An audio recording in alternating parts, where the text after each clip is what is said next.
So it sounds like the flow for the genotyping to allow you to use like a common tank experiment where you could put all the families together was an original challenge that brought you to working with BI. Has there been any other projects that you can think of note that are, that came specifically through this interaction with BI or that Well, or you're particularly excited about? I mean, other than the dull personalities that people have to deal with. But no, no, no, no. Actually, I've met a lot of great people. Initially, though, starting really, the pipeline was my main concern. I mean, really, we were reliant on another group, and that Right. just wasn't going to work for us. We needed a dedicated pipeline from for the genotyping, all the way down to the pedigrees, and then for the selection for generating breeding values.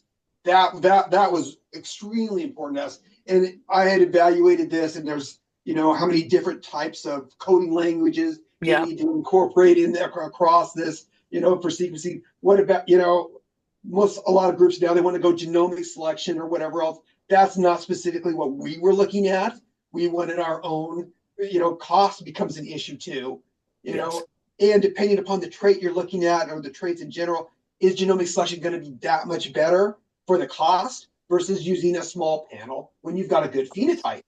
So you have to balance your phenotyping with, your genotyping that you're going to use in evaluating your fish in your program. So, and the original question again was, Do you have any other specific oh, projects oh, from this collaboration that you're excited about?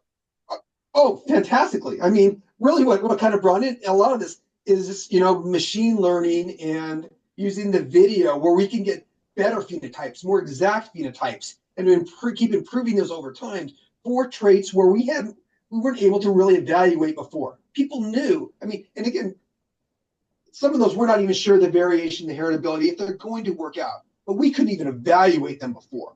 So That's let's true. get those evaluating, because if you look at salmons in general for traits that they know there's variation and you can selectively improve to certain levels within different populations, it's very limited. It's very Mm, limited as compared to other terrestrial agricultural animals. So this gives us the chance to really generate a good quantitative phenotype to evaluate these traits and look to improve upon them. And so I'm really excited about that, and just to be able to do it and move forward on that, and where can we make a difference? And I mean, there's probably going to be somewhere we'll have to discard. They're really not going to work that well, whatever else. But until you look at them, you don't know. I mean, yeah. and there's been interest in these for decades. They just haven't Okay. been able to do it. Excellent. Yep. If I So, can add to my answer, sorry, Maura. yeah. No, You know, please. typing example, like genotyping project is a great example of working around constraints, right? There is equipment that they have in-house. They have a specific technology that they work with. It's very easy for me to go and recommend, a commercially available panel that is 50,000 markers, 70,000.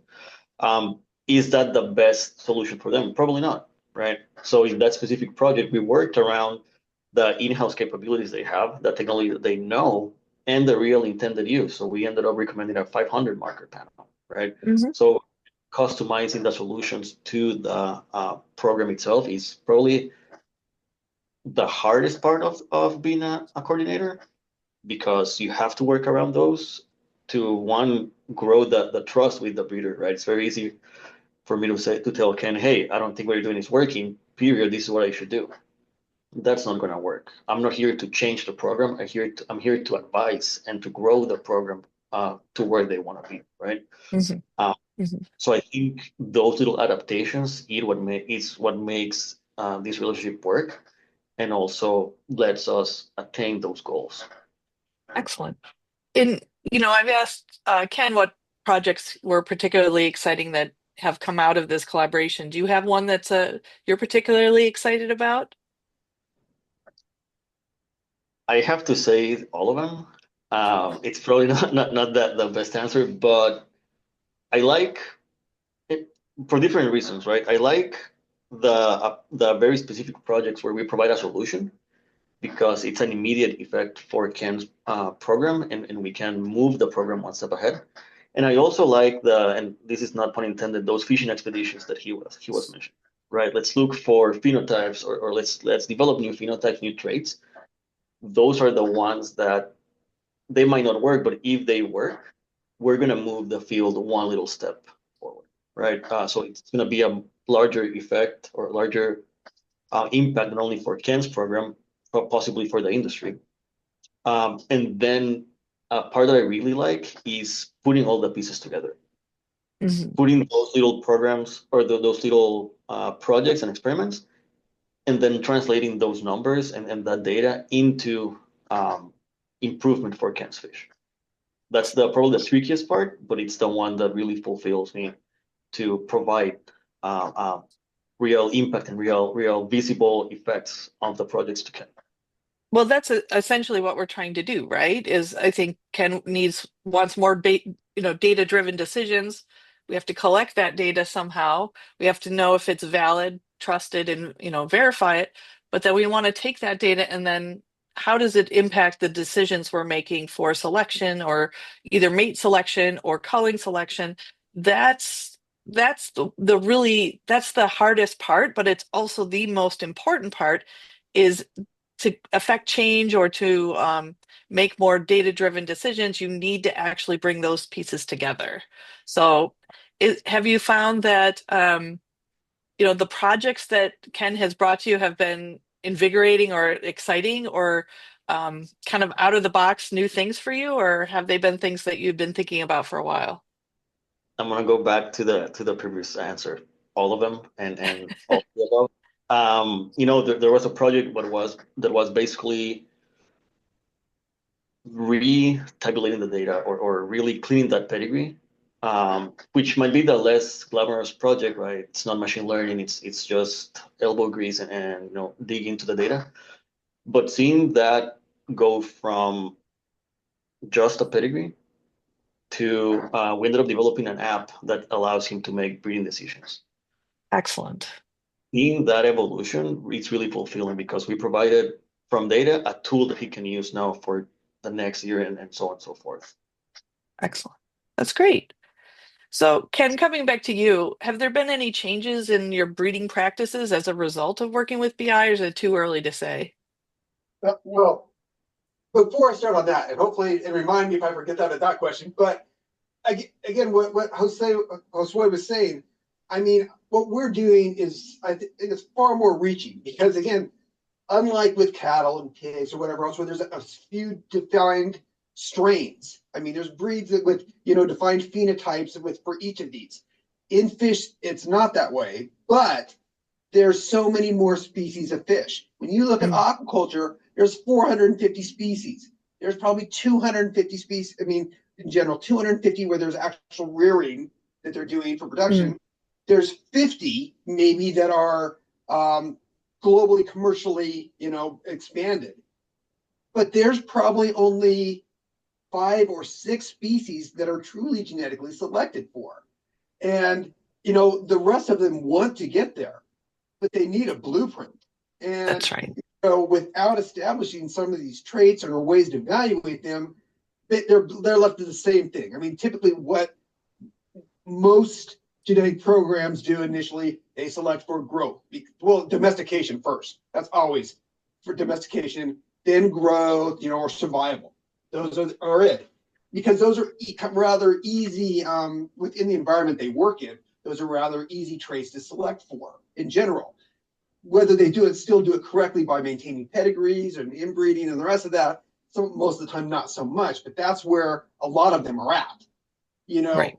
Having a blueprint where they can actually focus on traits and move those forward are going to help progress all these other species.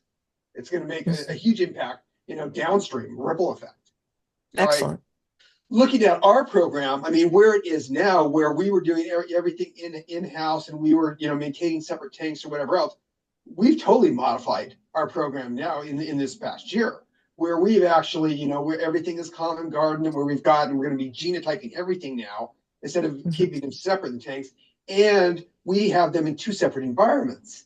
So we're looking at selection pressure under production, selection pressure under what we're interested in, and applying both those, individually and simultaneously looking at resilience for because you have stress is different between Yeah. where the environments you're looking at. So depending on how you want to use this as a selection index on this, you can either streamline it to one, or you can take those as separate branches, or you can mingle those to try to make it a population that's going to be the best across both environments that you're looking at. Excellent. Yeah, no, that makes really good sense. And it sounds like, with the ability to be able to genotype everything, you have a lot more flexibility in how you choose to use your resources and assets. And it's actually going to benefit your selection because you're going to be able to remove some environment, but also look across environments in a way that's much more controlled. Yes. Yes. Well, Excellent. nice. Well, having a controlled environment specifically where we know, it's really controlled here in the lab, which is where a lot of it takes place. But even in fish in general, there's been a number of cases where they've done selection and they show that there's differences between selected and non-selected. But when you go out into production, it goes away. You don't see Yeah. that. You don't see that selection gains in production that you see in a controlled environment. So having that production environment to compare it to is invaluable. And it also, considering our germplasm is out there and being utilized highly by the industry, you're able to go back to them with that much more assurance. Yeah, this is how they will perform. Right. So you're looking at the stability of that selection metric across multiple environments. You really want something that's got more less is more, environmentally independent. You want those traits to exist, whether they're in domesticated or controlled situations or out in production situations. Right. And show that what we're seeing in the lab, that we are seeing out there, or we're not seeing out there at the level we think we are. Mhm. Yeah. No, that makes a good sense. Also, so other than, I mean, that sounds like a particularly huge accomplishment that you're, able to do. Is there any other accomplishments that you're particularly proud of as a breeder that have happened in your program? Well, I mean, uptake by the industry. That's the big one. That's a That's good what point. stakeholder, utilization is our goal, within the USDA and the ARS, that we're able to develop a product that actually is being used out there. So that is used extensively, and that our fish have gone out there and been compared internationally to other strains and shown that what we see, they see also. That the breeding worked and that they perform superior where they should in other regions. That's And amazing. That's yeah, really again, amazing, honestly. yeah, there's that. I mean, and again, because we are taxpayer paid, it's not our Yes. goal to come out there and generate international benefits across that. We're mainly to be kept inside. But the now industries within the US, they're establishing themselves within the country, so we can work with them so they can then get these out internationally to be used. Right. Well, it's an added benefit that it goes beyond just the stakeholders that you were, the taxpayers are paying you to serve. It actually serves the wider community at large, and that's an added benefit of the program. Well, and especially when you look at aquaculture in general, because again, captured seafood, which in the past has supplied the majority of our seafood, that is becoming less and less. Yeah. Those are finite, and they're fish to the extreme where we can't make any more gains. We're actually seeing less, in captures than we are, and that any seafood is going to have to be supplied by aquaculture. So the more aquaculture we can supply can actually take pressure off those wild species, hopefully, and allow them to come back. So Yeah. it's a No, twofold on that. that is amazing. That is really an important point, and I'm glad you brought it up. The aquaculture growing as a community and a scientific community, but also as a production community to really reduce the stress on the natural environment by providing a very large array of different seafood and fish, cultured fish that can be used for human and nutrition. That's I think a place where we are really looking at kind of a sustainable cycle that we can be more impactful on our own health, but also less impactful on the environment. Well, and again, aquaculture is great for that because again, you look at worldwide. I mean, aquaculture provides a lot more protein than cattle, pigs, and chickens or whatever else. And the reason for that is, food conversion ratios. What you put into fish versus what you get out. And where you're looking at what cattle and sheep, you're like 6 to 1. 6 pounds go in to get a pound out or whatever else. In aquaculture, we're like 1 to 1.2. So it is the most efficient way to get protein back into a population. Wow. Those are great numbers. My next question is about what do you think and when you think about the future of your program, what do you think it's going to look like? What are you hoping to do next with BI? Oh,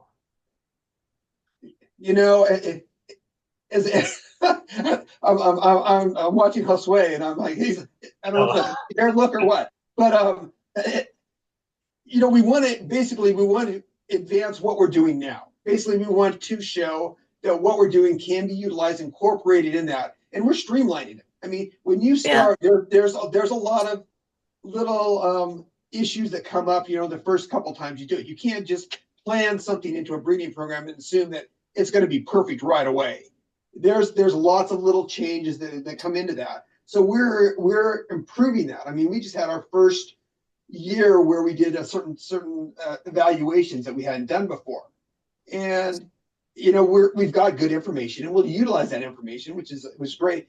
But we will get better at it. So it's just mm, it'll be easier for us, more applicable, and we'll get better information, that we can utilize to incorporate back into our breeding program. And depending upon what we find for the traits that we're evaluating, you know, could use those. We might even focus directly on those. Over right. what we've already got what we're doing now, or we're going to incorporate those at a certain level. Or again, there might be traits that we're evaluating where the variation's not there, heritability is not there to make it worthwhile, and then we'll be able to move those out and Mm, focus on those. And what I would like to do is develop new phenotypes that we can go and evaluate and incorporate and look at those and see if we can improve for, uh, you know, is there a phenotype that we can have where we're not specifically having to do disease challenges, but we know it affects stress, but we can utilize that to make a more resilient population across multiple environments instead of selecting for a specific pathogen, which we know mm, over generations is probably have to be changed again. This is exactly. something we want to, be more widespread. No, it's great. Josue? Sorry, I think that these last two answers from Ken highlight something that I haven't touched on, and it's that at BI we're focused on specialty species, right? So a lot of our work is to try new things, Mhm. right? And as Ken said, some of them might not work, but our role is to find the or propose solutions, evaluate them, and if they work, just keep building on that. And that's the good part of how open is Ken is to work with us, right? He's willing to try. If it works, then sure, let's fine tune it and make it work better. If it doesn't, well, let's pivot. But that's an important aspect that we need to keep in mind when working with these species, right? There are things that we can look at more commodity species, things in cattle, in pork, or in pigs, in chickens that have been done, but we need to translate it to aquaculture first, right? Right. The part, and there are others that we just have to try, and we need to keep what works, fine tune, and if not, just pivot and look for the next best solution.